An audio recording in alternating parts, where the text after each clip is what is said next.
Do you drink where you listen? Ultra bright for a smile so white it gets you noticed.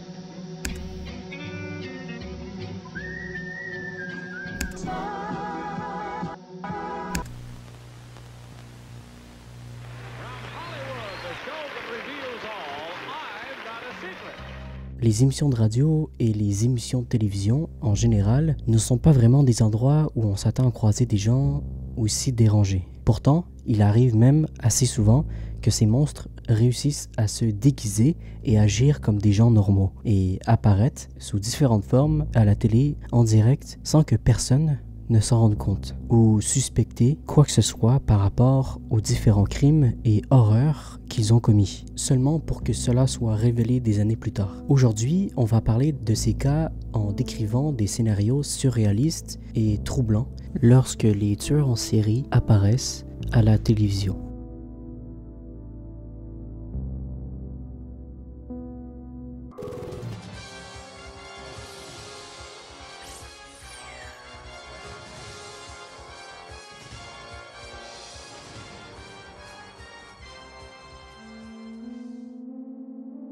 Qui veut gagner des millions est l'un des jeux de télé les plus réussis de notre époque. Les versions britanniques et américaines cartonnent depuis la fin des années 90 et ensemble, elles comptent plus de 1000 épisodes. Comme le nom l'indique, l'émission est composée avec des candidats qui s'affrontent pour gagner 1 million de dollars en répondant à des questions de culture générale, généralement entre 10 et 15 questions. Plus tu réponds correctement, plus tu gagnes de l'argent. Et inversement si tu te trompes. Les questions sont souvent à choix multiples avec 4 réponses possibles et elles deviennent généralement plus difficiles au fur et à mesure que tu progresses. Les candidats ont aussi plus de temps pour y répondre et il y a un système d'aide où ils peuvent demander à un expert, passer la question ou appeler un ami, à quelqu'un du public. Et si tu réponds à toutes les questions correctement, tu gagnes 1 million de dollars. Ce format a cartonné dans le monde entier, pas seulement aux États-Unis et au Royaume-Uni, mais il a aussi donné naissance à plein d'autres versions internationales, comme en Russie, en Inde, en Italie, en Allemagne, aux Philippines, en Australie et en République tchèque, qui a utilisé une version modifiée du jeu, similaire à la version allemande. En 2004, pour les 333e et 334e épisodes, un homme nommé Victor Kalivoda, un policier de 27 ans, est apparu à l'écran. L'émission où il a fini par gagner 320 000 couronnes tchèques, soit environ 113 000 dollars, ce qui, ajusté à l'inflation, équivaut à 222 000 dollars aujourd'hui. Il a atteint la question 11 avant d'être éliminé. À part ça, il n'a rien de vraiment notable sur son passage dans l'émission. Il a juste l'air d'un gars ordinaire, un candidat comme les autres. Cependant, il n'est pas du tout comme les autres. Victor est né à Sleny, en République tchèque, où il a grandi et a été à l'école. On le décrivait comme un solitaire et introverti. À l'époque de sa graduation, après l'école, il a commencé à bosser comme flic à Prague. Sa vie a pris un tournant sombre car il avait tenté à plusieurs reprises avant de se présenter à Qui veut gagner des millions de passer à l'acte. Il avait même planifié plusieurs attaques et avait presque réussi, en portant un pistolet avec lui dans le métro de Prague où il comptait tuer un maximum de gens. Mais il n'a jamais réussi à se résoudre à réaliser ses plans. Environ 1 an après son passage à Qui veut gagner des millions, tout ça s'est passé sur une période de 3 jours, du 13 au 16 octobre 2005. Victor est arrivé dans une forêt près de la petite ville de marché de Nedvidiza, armé d'un pistolet Glock. Il a commis une série de meurtres, tuant d'abord un couple âgé, puis 3 jours plus tard, il a croisé un homme qui promenait son chien et l'a abattu brutalement, mais il a épargné le chien. Victor a été aperçu pendant sa série de meurtres, identifié par des témoins, et a été arrêté le 20 octobre 2004. En 2006, il a été condamné à la réclusion à perpétuité pour ses meurtres horribles et insensés, qui lui ont valu le surnom de tueur de la forêt. On dirait que Victor s'était inspiré d'une tueuse en série, Olga Epnarova, qui avait tué 8 personnes en 1973. En septembre 2010, Victor a fini par se suicider dans sa cellule en se sectionnant les poignets. C'est difficile à croire qu'un gars comme ça, un homme ordinaire, un policier qui puisse avoir de telles pensées sombres et de tels désirs, même avant de passer à la télé et de passer à l'acte peu après.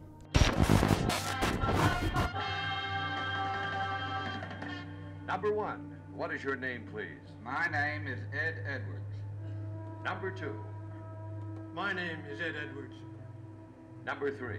My name is Ed Edwards.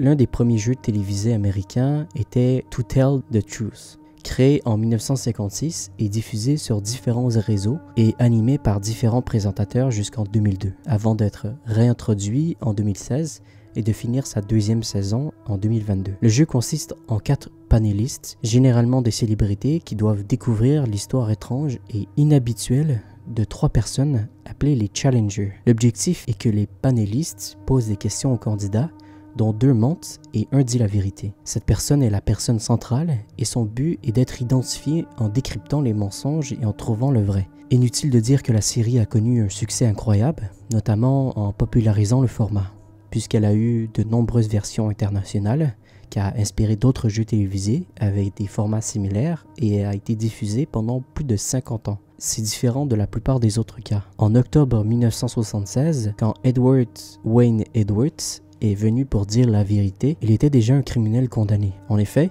c'est pour ça qu'on l'a choisi pour l'émission, car les membres du jury devaient deviner lequel d'entre eux était un criminel. Pour beaucoup, c'était sûrement difficile de se rendre compte que cet homme, avant d'apparaître à l'émission, figurait sur la liste des plus recherchés du FBI depuis 1961. C'est un criminel de carrière, né à Akron, en Ohio, en 1933. Il a décrit son enfance comme difficile, grandissant comme orphelin, subissant des abus physiques et émotionnels, des problèmes dès son jeune âge. Il a fini en centre de détention pour mineurs. Il pouvait sortir seulement s'il rejoignait les marines américaines. Pendant son temps chez les marines, il a été renvoyé avec déshonneur après avoir déserté. Ensuite, il est devenu vagabond, faisant des petits boulots et commettant des vols à main armée à travers les États-Unis. C'est en 1955 qu'il a réussi à s'évader de prison à Akron pour échapper à une série de vols de station-service sans même porter de déguisement, car il voulait être reconnu pour ses crimes. Ce qui, bien sûr, a été le cas après une autre évasion de prison à Portland. En 1960, il a attiré l'attention du FBI, ce qui a conduit son arrestation en 1962. Il a été détenu à l'établissement correctionnel fédéral de Leavenworth, au Kansas, pendant 5 ans avant d'être libéré sous caution en 1967, grâce à son bon comportement et à ses déclarations de réhabilitation. Influencé par un gardien de la prison, par la suite il est devenu conférencier motivateur et auteur, écrivant sur ses crimes dans une autobiographie intitulée « La métamorphose d'un criminel, l'histoire vraie d'Ed Edwards ». C'est pendant cette période qu'il prétendait s'être reformé. Il dit qu'il est apparu non seulement pour dire la vérité, mais aussi dans une autre émission du jeu similaire What's My Line en 1972, qui avait à peu près le même principe. Un groupe de panélistes interrogeait des candidats pour deviner leur métier et Ed Edwards, sous le prétexte d'être reformé, semblait bien apprécié dans l'émission et dans sa communauté, du moins selon sa fille April, car il n'avait aucune idée du vrai monstre qu'il avait en face d'eux, dont les crimes allaient bien au-delà des simples agressions armées. We have arrived at the following conclusion. A pair of 2s on each end. The votes are all in. Will the real Ed Edwards please stand up?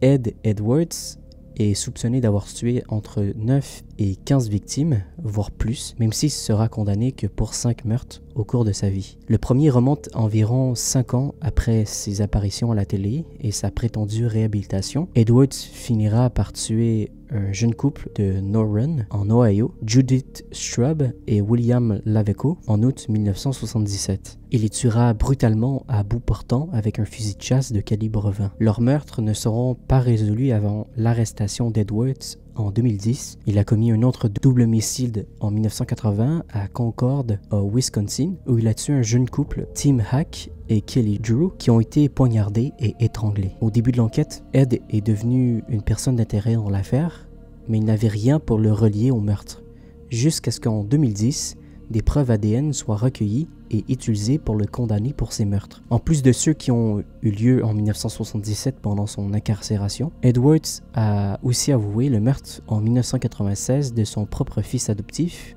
Danny Boy Edwards, qu'il a tué dans les bois et enterré dans une fosse peu profonde. Tout ça pour encaisser 250 000 $ sur son assurance vie. Il a été condamné à la réclusion à perpétuité pour ses 4 premiers meurtres, mais a reçu la peine de mort pour le 5e meurtre connu, bien qu'il soit décédé quelques mois avant sa date d'exécution prévue, le 7 avril 2011, à l'âge de 77 ans. Cependant, comme beaucoup des tueurs en série, l'ampleur réelle de ses crimes n'était pas totalement connue, car il a été lié à d'autres affaires comme le double meurtre de Beverly Helen et Larry Piton en 1960 à Portland. Bien que 2 autres hommes aient été jugés et condamnés dans cette affaire, sa propre fille, April, a suggéré qu'il y avait au moins 5 autres meurtres non résolus, et probablement plus, pour lesquels son père était responsable. Certaines personnes croient même que Edward pourrait être derrière les célèbres meurtres du Zodiac dans la région de Bay, en Californie. À la fin des années 60, il avait donc 35 ou 36 ans. Retournons voir son personnage de criminel reformé à la télé sur ses jeux et encore plus glaçant quand on connaît toute l'histoire de ces tueurs dépravés, décrits par ses voisins lors de son arrestation comme aimable et sympathique. Ce n'est que grâce à sa propre fille qui soupçonnait qu'il était impliqué dans les soi-disant meurtres des amoureux qu'Edward a finalement été démasqué pour ce qu'il est vraiment. This isn't Ed. Oh. You haven't killed any prostitutes? No, I never said my name was Ed.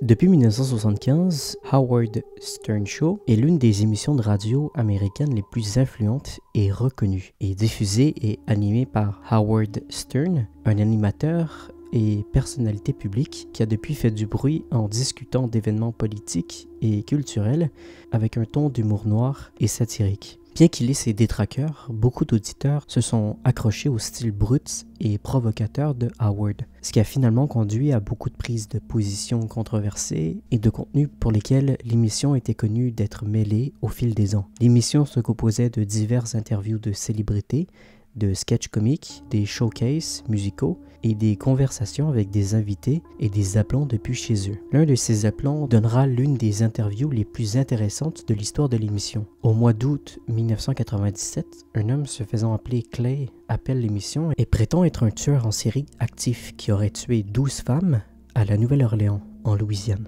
Okay, Clay, so what happened? How many prostitutes have you killed? 12. Stern et sa co-animatrice, Robin Keever, allait interroger l'homme pour découvrir des détails sur lui et ses crimes présumés, essayant de comprendre comment il réagirait tout en vérifiant ce qu'il dit était crédible. Il admet avoir étranglé une victime, mais dit qu'il utilise surtout un marteau comme arme de meurtre. Il prétend avoir tué 2 fois dans un parking. And then what, you strangled them? Once. How else did you kill them? Well, a few times, actually most times with a hammer. And where do you do this primarily? I've done it twice in a parking garage. Son attitude nonchalante et décontractée en parlant direct de ses meurtres est probablement le truc le plus dérangeant dans toute cette histoire. Dude, you're a serial killer. Yeah. Yeah. Wow. Quand Stern demande s'il a commencé par tuer des chats ou un truc du genre, il explique qu'il a commencé par tuer des rats, comme c'est typique des tueurs en série de se prendre d'abord à des petits animaux sans défense avant de passer aux humains. Il prétend avoir tué sa première victime à l'âge de 16 ans. Il dit même qu'il avait prévu de laisser une signature avec chaque meurtre pour attirer l'attention de la police et provoquer une enquête. Yeah. But let me ask you something. You were sending clues that you were going to do this? No, I was.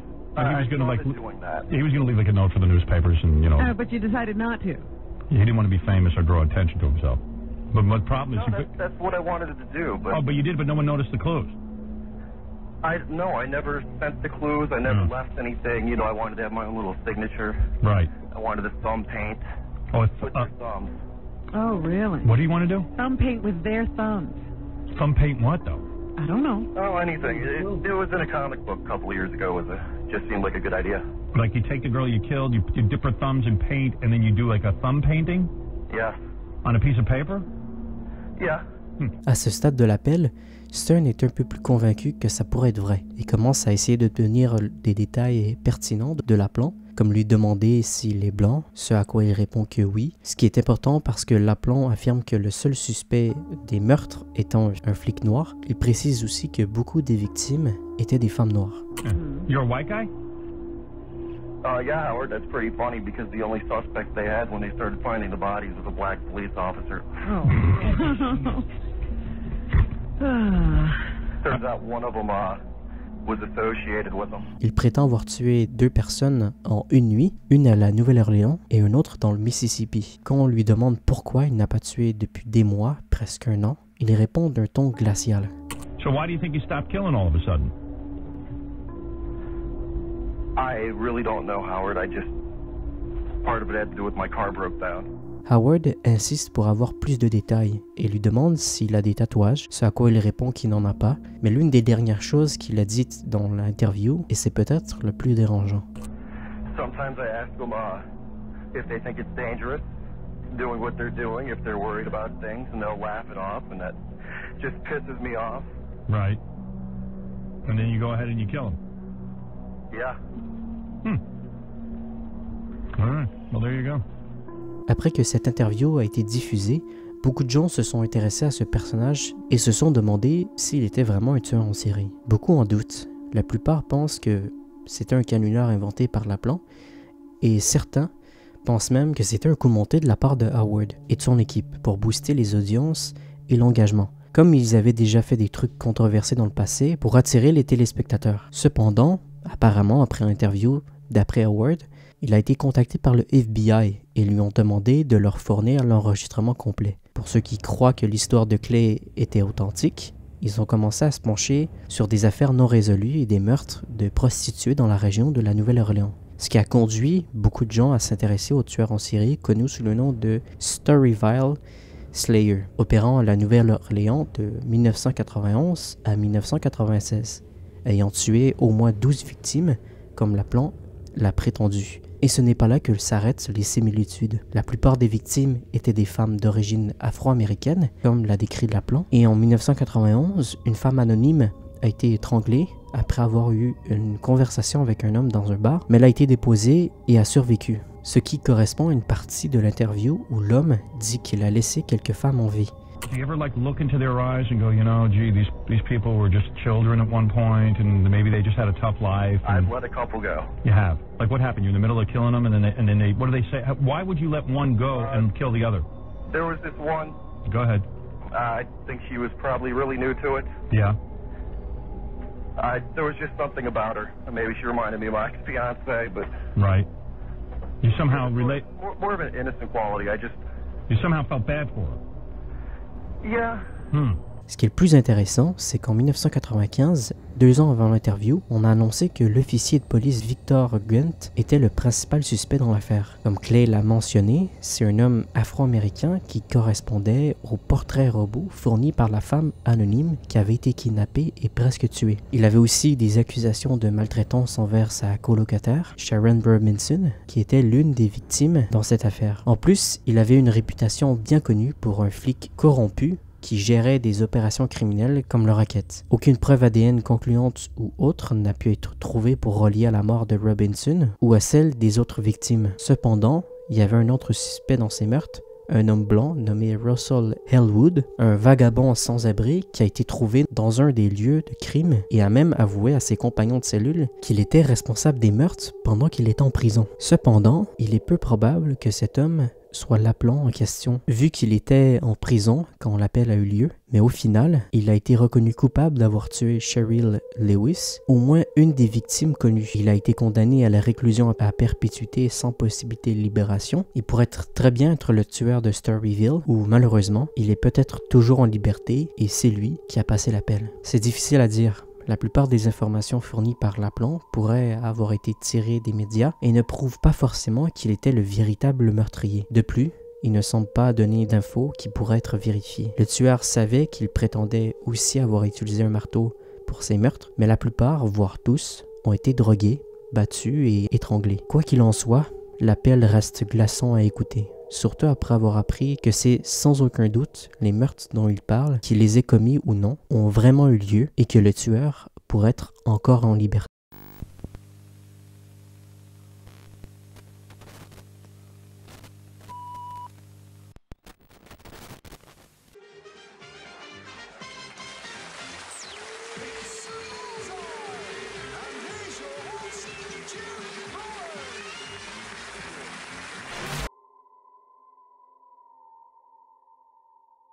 Bullseye. est une émission de télévision britannique et un jeu télévisé animé par l'humoriste et stand-upper anglais Jim Bowen, diffusé sur le poste ETV où elle a commencé en septembre 1980 et s'est terminée le 8 juillet 1995 avec un total de 351 épisodes. Le concept de l'émission consiste en 3 équipes de candidats regroupés par 2, avec l'un étant le joueur de fléchettes et l'autre connu sous le nom de quizzer, qui s'affrontent à la fois dans des jeux de fléchettes et des quiz contre les autres équipes, des candidats pour gagner des prix et de l'argent. L'émission était super populaire dans les années 80-90 et atteignant même un pic de plus de 200 millions de téléspectateurs. Et le 28 mai 1989, un épisode typique du jeu était en cours de tournage et l'un des candidats de cet épisode s'appelait John Cooper. Il avait l'air d'un gars ordinaire, rien de particulier, sauf qu'il avait une chose qui se démarquait. Mais comme on va le découvrir bientôt, il a un hobby beaucoup plus original que ça.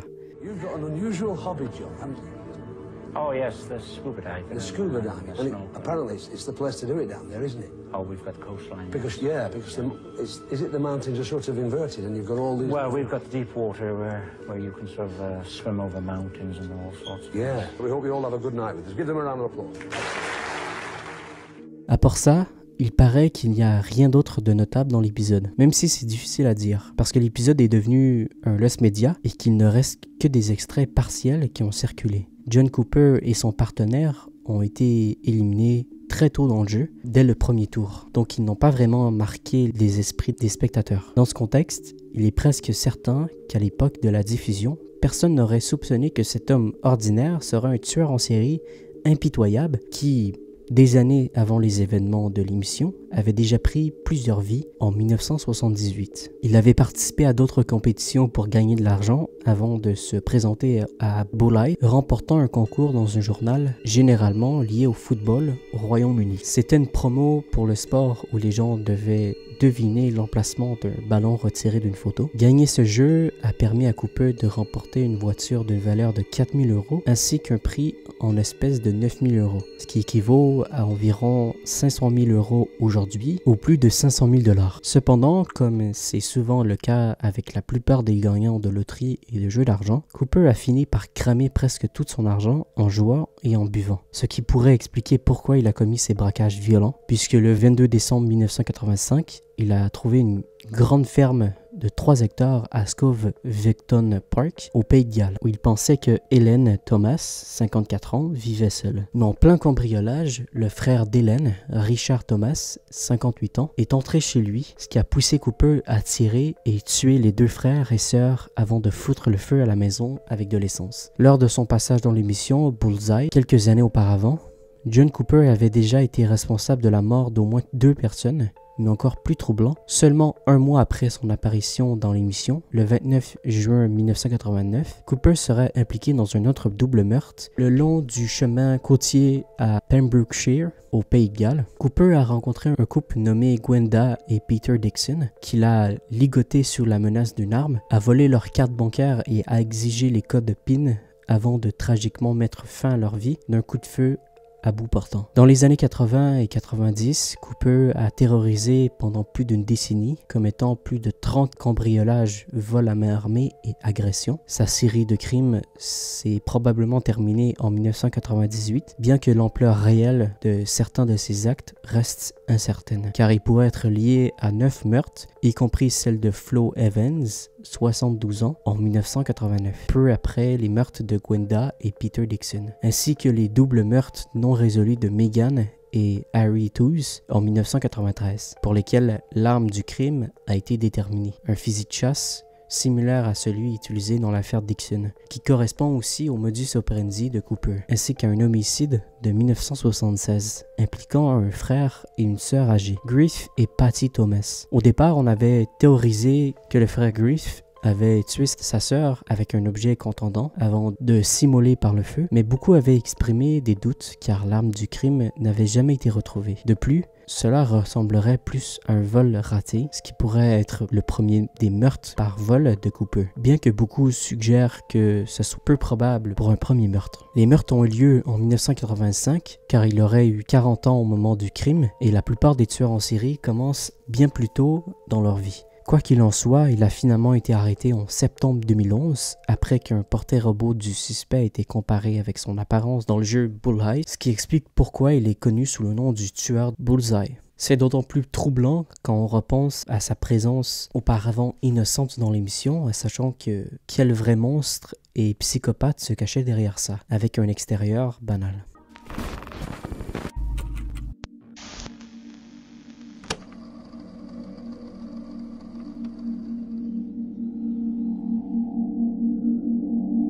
C'est probablement le cas le plus célèbre d'un tueur en série notoire apparaissant dans une émission de télévision américaine, à savoir le Dating Game Killer, Rodney Alcala, qui a fait ses débuts dans l'émission en 1978. En plein milieu de la série de crimes. Le Dating Game est l'un des tout premiers jeux télévisés américains diffusés pour la première fois en décembre 1965 et ayant été présenté sur diverses chaînes au fil des ans, des années 60 jusqu'en 1999. Le programme consistait en une célibataire qui posait des questions à 3 candidats cachés, des célibataires pour découvrir avec quel homme elle voudrait sortir, avec un rendez-vous payé par l'émission. Au fil des décennies, l'émission a vu passer des nombreuses célébrités et des gens qui sont devenus célèbres. Le 13 septembre 1978, un épisode du Dating Game a été diffusé avec la célibataire Cheryl Bradshaw et 3 bachelors dont Rodney Alcala.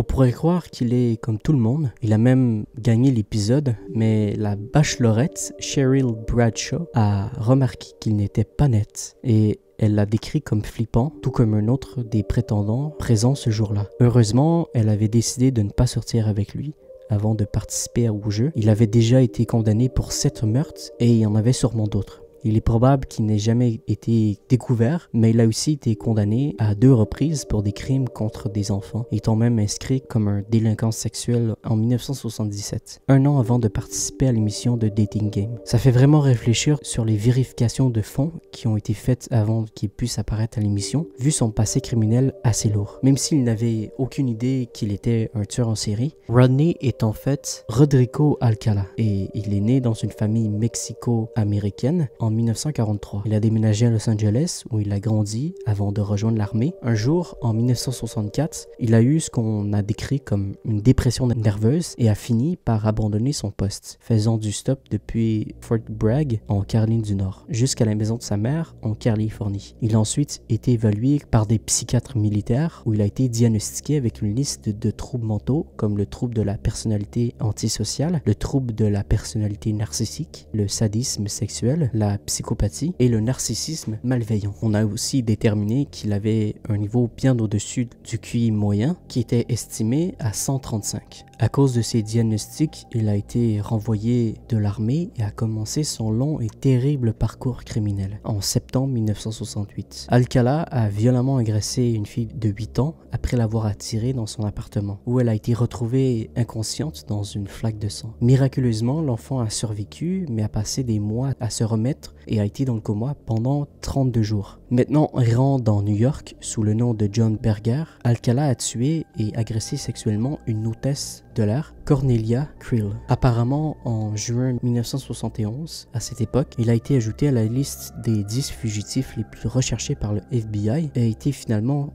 remarqué et arrêté avant d'être extradé en Californie pour la tentative de meurtre d'un enfant de 8 ans, dont la famille avait depuis déménagé au Mexique, ce qui a conduit les procureurs à ne pas vouloir accuser Alcala de tentative de meurtre, le laissant seulement condamné à une petite peine de 3 ans de prison avant d'être libéré sous caution en 1974. C'est après tout ça qu'il a de nouveau été arrêté en 1977 pour l'agression d'une fille de 13 ans et a été libéré sous caution après avoir purgé seulement 2 ans. Pas longtemps après, il a de nouveau tué à New York en juillet de la même année en assassinant Ellen James Over. C'était aussi à peu près à cette époque qu'il a commencé à convaincre les gens qu'il était photographe, un peu comme il a été présenté dans The Dating Game.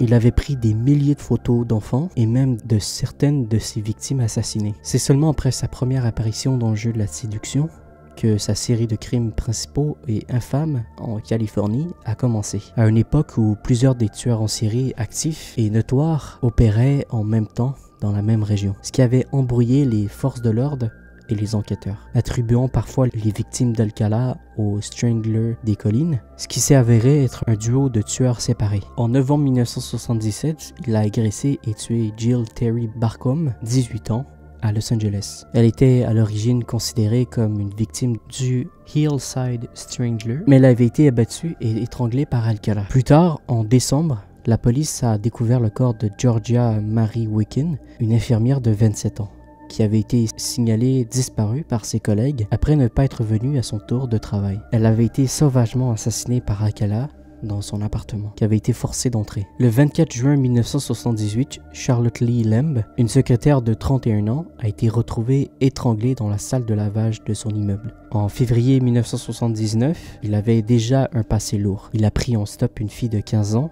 Monique Ho, et l'a amenée chez lui, où il lui a fait subir des choses atroces, prenant plusieurs photos et même lui frappant la tête avec une pierre. Heureusement, elle a réussi à s'échapper et a porté plainte contre Alcala. Mais ce monstre a réussi à échapper à la justice et a été libéré sous caution. C'est incompréhensible qu'on a pu laisser ça arriver, après tout ce qu'il avait déjà fait et tous ses crimes connus jusqu'à ce moment-là. Quiconque comprenait qu'entre le 13 et le 20 juin, il allait agresser et tuer une autre femme qu'il avait rencontrée plusieurs fois dans un club nommé Jill Marie, ainsi qu'une fille de 12 ans, Robin Christine Semso, dont les amis l'avaient vue avec Alcala, mais l'avaient reconnue. Ils ont pu aider les détectives à créer un portrait robot qui a ensuite été identifié par l'agent de probation d'Alcala, ce qui a conduit à son arrestation en juillet 1979, où il a été enfin maintenu en détention sans caution, où il a été jugé pour le meurtre de Christine Samson. Alcala a été relié à tous les meurtres précédents, principalement grâce à des preuves ADN laissées sur les lieux des crimes. Au départ, il a été condamné à mort, mais la sentence n'a jamais été exécutée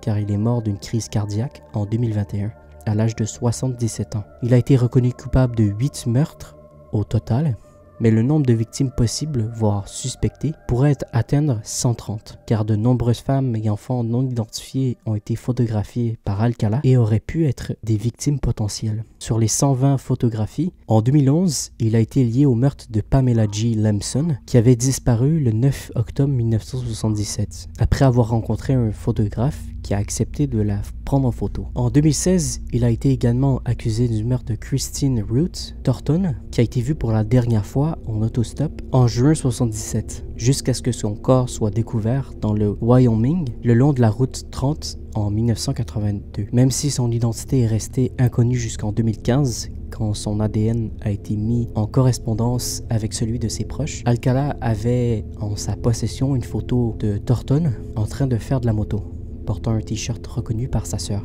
En plus de ses affaires, il était une personne d'intérêt dans de nombreux homicides et disparitions non résolues, notamment dans l'État de Washington, y compris les cold cases de Sherry Ann Greenman, Antoinette G. Whitaker et Joy Francine Goat. Tout ce que je peux vraiment dire, c'est que tout dans cette affaire est frustrant. Le nombre de fois où il a été libéré sous caution, malgré son passé criminel, est vraiment une erreur impardonnable. J'espère que les législateurs, les juges et les forces de l'ordre ont tiré des leçons de tout ça. Avec des monstres comme Rodney Alcala, il n'y a pas de réhabilitation, pas de culpabilité, ni de remords pour leurs crimes. Heureusement, Cheryl Bradshaw a eu le bon sens de sentir qu'il avait quelque chose de louche chez cet homme lors de son passage dans The Dating Game, ce qui lui a probablement sauvé la vie, évitant un destin horrible. Merci celles et ceux qui veulent votre place, Greg. Nous accueillons Jocelyn de Mordel, éducateur spécialisé, Kim Bordeaux, auditeur comptable, François la Grande Motte, retraité policier. C'est possiblement l'affaire la plus troublante de cette liste. Non seulement à cause des crimes horribles commis, mais aussi à cause de la récente apparition à la télévision. C'est une chose pour un tueur en série. Un tueur se faufile dans les failles, se révélant au public dans des jeux télévisés des années 80 à 90 et même au début des années 2000. Mais qu'en est-il de 2019 ? Tout le monde veut prendre sa place dans ce jeu télévisé français qui a commencé en juillet 2006. Dans ce jeu, 6 candidats alternent pour répondre à diverses questions typiques des quiz avant qu'un d'entre eux ne soit choisi comme challenger pour affronter le champion, avec l'objectif de prendre sa place en tant que nouveau champion. Le but, c'est de rester le plus longtemps le champion sans que quelqu'un d'autre prenne ta place, comme le titre l'indique. Tu accumules plus de gains et de prix. Ça ressemblait à un épisode classique de l'émission, et un des candidats éliminés au premier tour, sur lequel personne n'a vraiment fait attention, était François Vérove, 57 ans. François, vous n'avez pas réagi. Hein. Greg vous a présenté François la Grande Motte. C'est vrai quand même. Vous n'avez pas du tout réagi, vous êtes resté zen. L'animateur reconnaît que cet homme a été policier, ce à quoi François répond « Oui, oui, à pied, à moto et à cheval », en souriant, en le disant. Personne, pas même l'animateur ou le public, ne savait que cet homme était derrière une chasse à l'homme pour retrouver un tueur en série notoire de 35 ans qui a agressé d'innombrables victimes et tué entre 3 et 9 personnes, voire plus, entre 86 et 94. Pendant ce temps, il travaillait comme policier dans la police nationale et a fait aussi partie de la gendarmerie nationale. Le suspect était connu sous le nom de Le Grêlé, grâce aux descriptions des victimes et des témoins qui parlaient d'un jeune homme avec des cicatrices d'acné bien visibles sur le visage. Pour beaucoup, il semblait être un type normal, décrit comme un gentleman, même s'il avait un passé sombre et horrible. À un jeune âge où il avait des pensées sombres et a dit à son psychiatre que son père l'influençait. Son premier meurtre aurait eu lieu le 7 avril 86, lorsqu'il attaquera et tentera de tuer une fillette de 8 ans dans le sous-sol de son immeuble. Heureusement, elle a survécu de cette tentative et un mois plus tard, des témoins identifièrent un homme marqué par des cicatrices comme une personne d'intérêt dans la mort de Cécile Bloch, une fillette de 11 ans. Un an plus tard, en avril 1987, il a tué Gilles Politi et Irmgard Müller dans un appartement à Paris, qu'il avait à la fois torturé et attaqué avec un couteau en octobre de cette année-là. Il a agressé une fille de 14 ans après s'être fait passer pour un policier et avoir menotté sa victime, croyant qu'elle était vivante après avoir fait irruption dans son appartement. De nombreuses années plus tard, en 1994, lorsqu'il a enlevé et agressé une fille de 11 ans dans une ferme abandonnée avant de fuir les lieux. Il était clair pour la police que le coup du policier n'était pas qu'une couverture, le tueur sadique faisait partie de leur rang. Connu pour exhiber son badge en utilisant du matériel de police, comme des menottes et employant le jargon typiquement réservé aux flics. Pourtant, la police n'avait aucun moyen de savoir à l'époque qu'il aurait pu être responsable, car François réussissait à devancer les enquêteurs grâce à ses connaissances internes de la police. Ça, c'était jusqu'avant l'avancée de la technologie de l'ADN. Finalement, des décennies plus tard, en 2021, 2 ans après sa présence glaçante dans Tout le monde veut prendre sa place, des échantillons d'ADN, des agents actifs au moment des crimes et dans la même zone ont été demandés et François était dans le viseur. Cette ligne a reçu sa convocation officielle et sachant que son heure était venue et que ce n'était qu'une question de temps avant qu'il ne soit lié au meurtre, il a plutôt choisi de mettre fin à ses jours en se surdosant de barbiturique et d'alcool, laissant derrière lui une note où il détaillait ses crimes odieux et comment il avait commis ce qu'il appelait des actes impardonnables à cause de ses certaines impulsions. Mais il prétendait n'avoir commis aucun crime depuis 1997, ce qui implique qu'il est en effet responsable de bien d'autres affaires dégoûtantes qui n'ont pas été reliées à lui. Pas encore, car la dernière victime était la fille anonyme de 94, connue seulement sous le nom d'Ingrid G. L'un des tueurs les plus vicieux et dérangés de l'histoire de la France n'était pas seulement un policier et un homme de famille, mais il avait aussi l'air d'un gars ordinaire qui rigole et fait des blagues lors d'un jeu télévisé du samedi soir. Répondant des questions sans que personne ne se doute de quoi que ce soit, il aurait probablement réussi à échapper ses crimes si ce n'était pas pour la détermination du juge d'instruction qu'il avait pris le relais de l'affaire et les avancées impressionnantes de la police scientifique. La technologie a fait des progrès incroyables ces dernières décennies et en regardant ces clips, il y a une certaine étrangeté qui ne peut pas être reproduite. Ça te fait réfléchir. Avec toutes les personnes que tu vois à la télé ou même dans la vraie vie, à un moment donné, tu as dû croiser un tueur sans même t'en rendre compte. Tout comme les gens dans ces émissions. C'est ça qui est vraiment flippant. Ils ne ressemblent pas à des monstres ou à des tueurs sadiques. Ils ont juste l'air de gens ordinaires. Merci beaucoup d'avoir regardé cette vidéo. Si elle vous a plu, évidemment, je vous invite à vous abonner à ma chaîne YouTube si ce n'est pas encore le cas. Et puis de liker cette vidéo si évidemment elle vous a plu. Parlons d'une vidéo qui pourrait vous plaire. Je vous invite à cliquer juste ici sur ma dernière vidéo si vous ne l'avez toujours pas vue. Et de l'autre côté, je vais laisser YouTube vous recommander une vidéo qui devrait, elle aussi, vous plaire. Et puis nous, on va se laisser ici. On va se retrouver très bientôt pour une prochaine vidéo. Et surtout, n'oubliez pas, tout finit par se savoir. À bientôt.